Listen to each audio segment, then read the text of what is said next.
안녕하세요. 사연을 시작하기에 앞서 구독과 좋아요 부탁드려요. 감사합니다. 사연 시작해 볼게요. 저는 7살의 부모님을 교통사고로 잃었어요. 그날 병원에서 큰 소리로 울던 제가 어른들 손에 이끌려간 곳이 외삼촌과 외숙모의 집이었어요. 저는 정말 무서웠어요. 부모님은 어디 갔는지, 왜 집에 갈 수 없는지 이해할 수 없었거든요. 그리고 외삼촌과 외숙모와는 자주 왕래가 있었던 것은 아니라 어색하기도 하고 불안했어요. 외숙모는 처음 저를 보시고 한참을 우시더니 그 다음 날부터 정말 친딸처럼 저를 대해주셨어요. 외숙모에게는 저보다 2살 많은 딸이 있었는데 언니라고 부르라고 하셨죠. 처음에는 언니도 저도 어색했어요. 갑자기 가족이 되었다고 하니까 어떻게 지내야 할지 몰랐거든요. 하지만 언니는 정말 착한 사람이었어요. 며칠 지나지 않아 제 손을 잡고 학교까지 데려다주고 숙제도 도와주기 시작했어요. 외숙모는 항상 저를 친딸과 똑같이 대해주셨어요. 옷도 같이 사주시고 용돈도 똑같이 주시고 생일도 똑같이 챙겨주셨어요. 정말 놀라운 건 외숙모가 저를 단 한 번도 차별하지 않으셨다는 거예요. 혈연관계인 언니와 저를 완전히 똑같이 대해주셨으니까요. 심지어 제가 아플 때는 언니보다 저를 더 걱정해 주시기도 했어요. 나중에 언니가 농담으로 엄마가 수진이를 더 예뻐한다고 말할 정도였으니까요. 외삼촌도 정말 좋으신 분이셨어요. 제가 디자인에 관심이 있다고 하니까 넉넉하지 않은 형편에도 미술학원비까지 대주셨어요. 그렇게 외삼촌 외숙모 밑에서 자란 저는 디자인 대학에 진학했고 학비며 생활비며 모든 걸 대주셨죠. 저는 그 은혜를 갚기 위해 정말 열심히 공부했어요. 밤새워 과제하고 공모전에서 상도 받고 학점도 최상위권을 유지했어요. 졸업 후 디자인 회사에 취직해서는 야근도 마다하지 않고 외주 일도 닥치는 대로 받아서 했어요. 주말에도 카페에서 개인 작업을 하고 집에서도 새벽까지 포트폴리오를 만들었어요. 외숙모는 제가 너무 무리한다고 걱정하셨지만 저는 괜찮다고 말씀드렸어요. 정말 좋아하는 일을 하고 있었고 무엇보다 외숙모께 조금이라도 보답하고 싶었거든요. 그렇게 몇 년을 악착같이 일한 결과 회사에서도 인정받는 디자이너가 되었고 연봉도 상당히 올랐어요. 프리랜서로도 일을 받아서 하면서 돈을 모았어요. 외숙모와 외삼촌께 받은 은혜를 조금이라도 갚고 싶었거든요. 회사 선배 소개로 남자친구를 만나 3년 정도 사귀다가 결혼하게 되었어요. 외숙모는 정말 기뻐하시면서도 서운해하셨죠. 결혼식 날에는 아예 펑펑 우시더라고요. 저도 그 모습을 보니까 코끝이 찡했어요. 정말 친딸을 시집 보내는 어머니의 마음이셨던 거죠. 결혼식 후 외숙모가 저를 꼭 안으시면서 우리 수진이 행복하게 살아라고 하셨는데 그때 저도 눈물이 났어요. 남편은 처음엔 괜찮은 사람 같았어요. 외숙모께도 인사 잘 드리고 외삼촌이 입원하셨을 때도 몇 번 병문안을 왔었거든요. 하지만 결혼 후에는 조금씩 달라지기 시작했어요. 결혼 1년 차에 외삼촌이 당뇨 합병증으로 쓰러지셨어요. 외삼촌은 당뇨를 20년 넘게 앓으면서 여러 합병증에 많이 힘들어 하셨어요. 그리고 결국 돌아가셨죠. 저는 정말 슬펐어요. 제게는 친아버지나 다름없으신 분이셨거든요. 남편은 장례식장에 1시간 정도만 있다가 회사 일이 있다며 갔어요. 시어머니는 아예 오지도 않으셨고요. 외삼촌이 돌아가신 후 외숙모는 정말 많이 바뀌셨어요. 활발하시던 분이 갑자기 말도 줄어들고 한숨만 쉬셨어요. 병원비며 장례비며 쌓인 빚도 만만치 않았고요. 2년 후 언니가 결혼 소식을 알려왔어요. 외숙모는 살던 집을 팔아서 언니 결혼 준비에 보태셨어요. 그리고 월세로 작은 원룸을 알아보기 시작하셨어요. 언니도 외숙모가 살던 집까지 판다고 하자 극구 반대했는데 외숙모는 제 결혼 때와 마찬가지로 언니한테도 비슷하게 해주고 싶은 마음이셨던 같아요. 제 결혼 때도 무리해서 보태주셨거든요. 저는 그걸 가만히 볼 수가 없었어요. 연로하신 외숙모가 좁은 원룸에서 혼자 사시는 모습을 상상하니 가슴이 아팠어요. 저를 키워주신 은혜도 은혜지만 무엇보다 외숙모가 힘들어하시는 걸 보고 있을 수 없었거든요. 그동안 모은 돈으로 외숙모께 두룸 전세를 얻어드렸어요. 사실 저에게는 큰 돈이었어요. 몇 년 동안 악착같이 모은 거의 전 재산이었거든요. 하지만 전혀 아깝지 않았어요. 외숙모는 완강히 거절하셨지만 저는 제게는 친어머니나 다름없다고 딸이 어머니 집 얻어들이는 게 당연하다고 말씀드렸어요. 문제는 그 다음부터였어요. 집에 돌아가니까 남편이 벌컥 화를 내더라고요. 외숙모 보고 피 한 방울도 안 섞인 남이라고 했어요. 저는 남이 아니라 친어머니나 마찬가지라고 했지만 남편은 그냥 불쌍해서 좀 키워준 거 가지고 호들갑이라고 하더라고요. 시어머니도 끼어들어서 아무리 키워줬다고 해도 남은 남이라고 피 한 방울도 안 섞였는데 그게 남이지 뭐냐고 하셨어요. 그러면서 결혼하면 네 돈도 우리 아들 돈인데 그런 식으로 네 맘대로 쓰면 안 된다고 하시더라고요. 그렇게 말씀하지 마세요. 그리고 내 돈이 왜 어머님 아들 돈이에요. 제 돈은 제가 벌었는데 제 돈이죠. 그리고 꼭 피가 섞여야 가족인가요?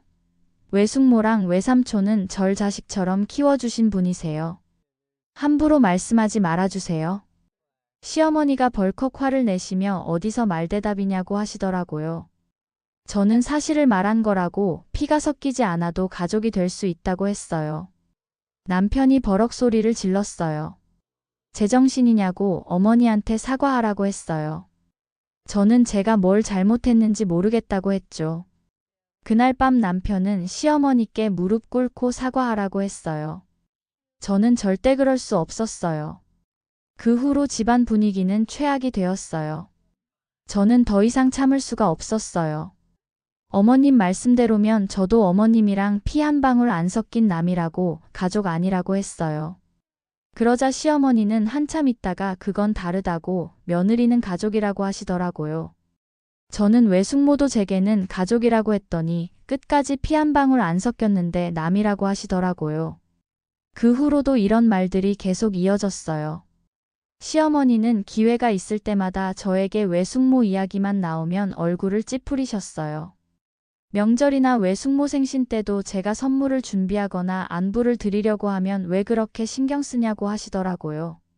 심지어는 외숙모가 편찮으시다고 병문안을 가려고 하면 시간 낭비라고까지 하셨어요. 급기야 시어머니는 솔직히 말해서 제가 그 사람들한테 받은 게 뭐가 그렇게 대단하냐고 밥 먹여주고 재워준 거 말고 또 뭐가 있냐고 그런 건 개나 소나 다 하는 거라고 하시더라고요. 그 순간 저는 정말 눈앞이 캄캄했어요. 부모를 잃은 7살 아이를 20년 넘게 친딸처럼 키우는 게 개나 소나 다 하는 일이라고요?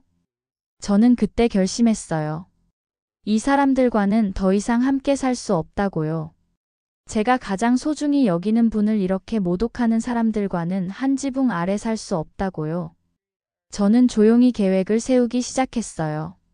제 명의로 된 재산들을 정리하고 이혼 후 생활비를 준비했어요. 다행히 디자인 일로 꾸준히 수입이 있었고 몇 개 회사와 장기 계약도 맺어놓은 상태였어요. 사실 처음에는 많이 고민했어요. 정말 이혼까지 해야 하나 싶기도 했고요. 하지만 시어머니와 남편의 말들을 되새겨보니 절대 용서할 수 없었어요. 외숙모를 그렇게 모독하는 사람들과는 더 이상 함께 살 수 없었어요. 이번이 처음이 아니었으니까요.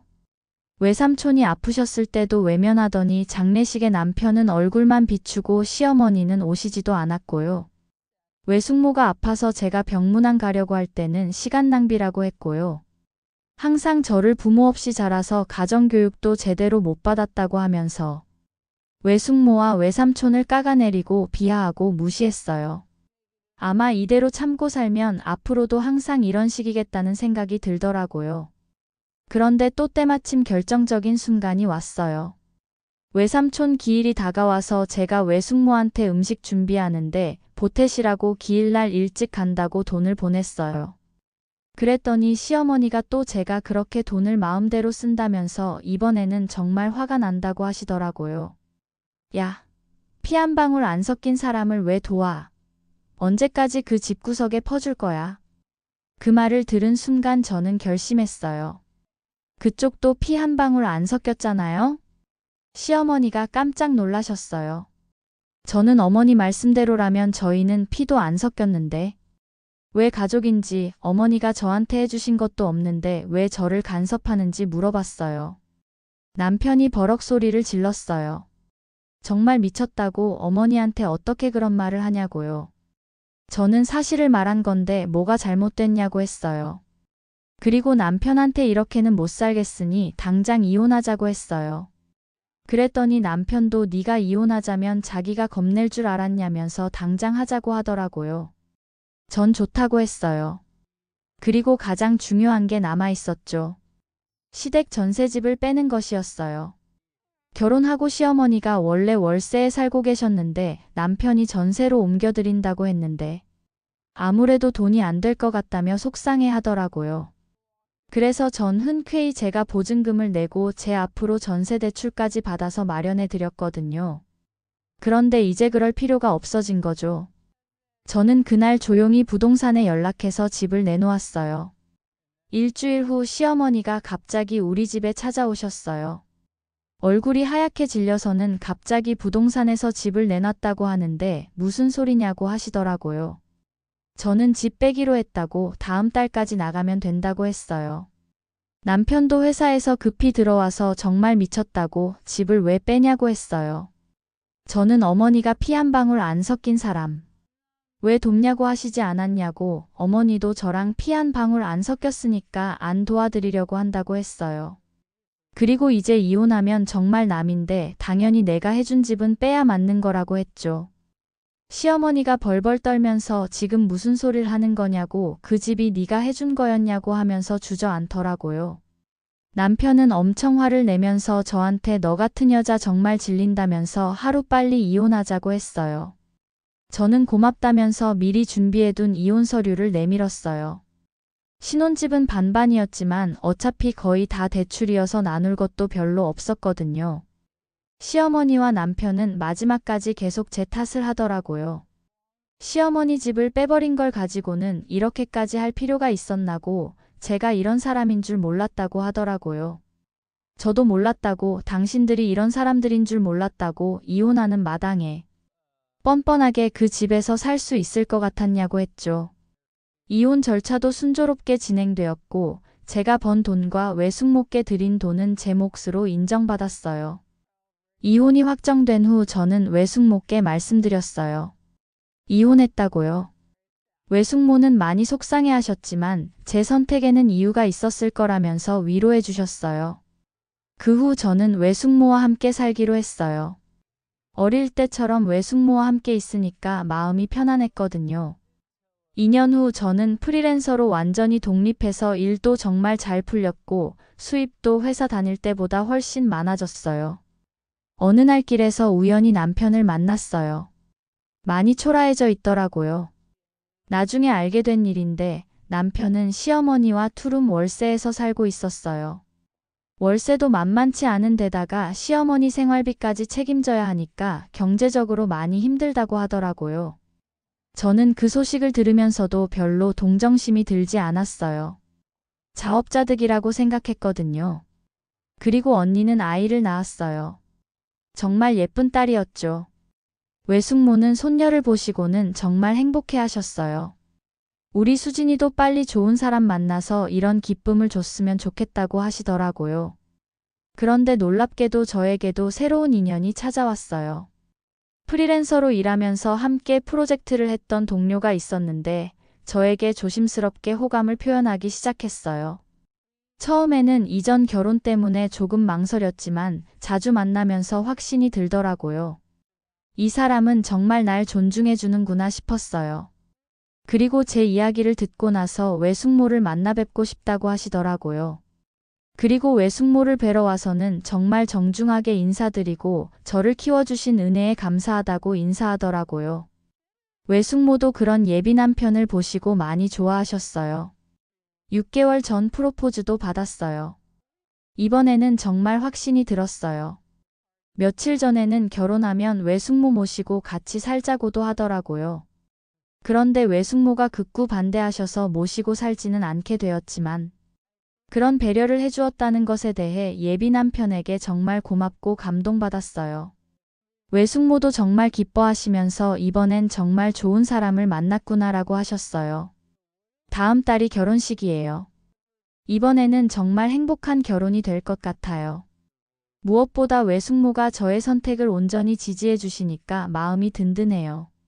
지금 저는 정말 행복하게 살고 있어요. 일도 잘 되고 외숙모와 함께 있으니까 가족의 따뜻함도 느끼고 무엇보다 이제 정말 온전히 믿을 수 있고 사랑하는 예비 남편이 있으니까요. 제게는 혈연보다 진정한 가족이 더 소중해요. 저를 진짜 사랑해주고 힘들 때 함께해주고 제가 소중하게 생각하는 사람들을 존중해주는 사람이 진짜 가족이라고 생각해요. 제 긴 이야기를 끝까지 들어주셔서 감사합니다. 구독과 좋아요, 알림 설정까지 잊지 마세요.